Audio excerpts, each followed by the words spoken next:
How's it going, my G's? It's Artifact, and today I've got another free preset for you. So aren't you lucky? Today we have the water gun base, and just so that you can give something back to me, all I ask you to do is to shoot that juicy...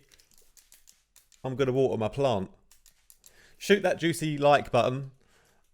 Subscribe if you're new, because I'm gonna also, and turn on the bell because I'm gonna do a live stream this week. Might even be tonight, so you don't want to miss that. Because you've got to be subscribed to see it.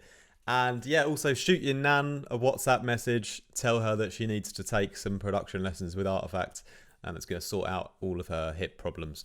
Anyway, let's get into today's video. Let's have a quick little listen to the loop, and then you can decide if you prefer vegan shrimp or normal shrimp. Cheeky little joke for those of you who follow me on Instagram.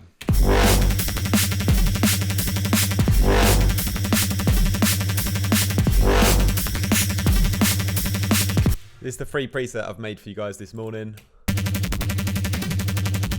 You can go ahead and download it down below. I'm going to just give you a couple of little tips synthesis wise into what I've done.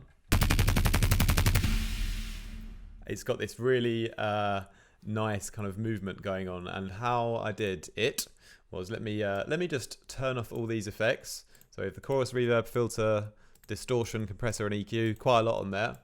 And actually, let's turn off everything apart from the first one. So this is where I put the volume LFO, the LFO1 on the volume straight away to get like I wanted a fast kind of movement straight away, right? And I actually wanted to do the opposite on the second oscillator. So the second one, we have a sine wave, but it's going the other way. On the same LFO, but just going the other way around. So whenever that saw wave comes down, the sine wave comes up. So it's kind of like we got this bass that's always in the background when there's no arpeggiator. So that's quite nice when you put it all together. And then we add in a water razor, which is just some high end. And I've modulated in a little bit of white noise into it. And that's going on at the same rhythm as our saw wave here. So we get a nice bit of texture in the high end. And then to give it a bit more interest, I've really LFO'd the hell out of this filter here. You can see all these kind of mid-range peaks. It turns it from a quite static kind of arpeggiator into something a lot more dynamic by having this mid-range movement. And yeah, I think after that I pretty much went over and started to add in my effects. You can see some chorus here and some reverb. And what I've actually done on my MIDI pattern here is I've got a little bit of pitch movement going on. I don't know if you can quite see it. If I go to, I think here, yeah, the pitch bend. What I've done is I've put the pitch bend on. So if you listen to it closely. So it's something you can play with when you download the patch, like pitch it up and down. And I've actually tracked on the pitch the chorus and the reverb. So depending on when you're playing with the pitch wheel, it's going to like add in certain amounts of reverb and chorus, like as the pitch changes. So it kind of emphasizes the change in pitch by having an effect on there as well.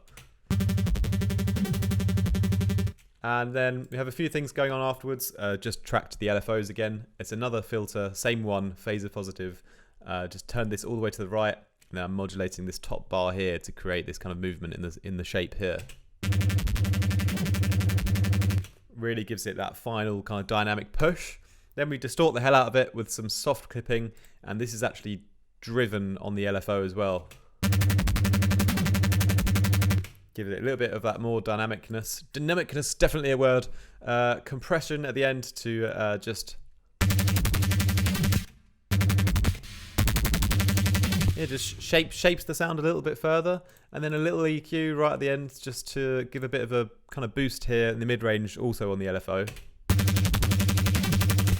Now the last touch that I've done, which makes this very unique to me, and hence why you should download it and enjoy it, and just generally, just have a good time with it, is I've gone in on all of the settings that I've done on the LFO, and I've gone down to all of them, and I've changed the shape of the line to get a little bit of variation between all of the modulations to get it like sounding just how I like it.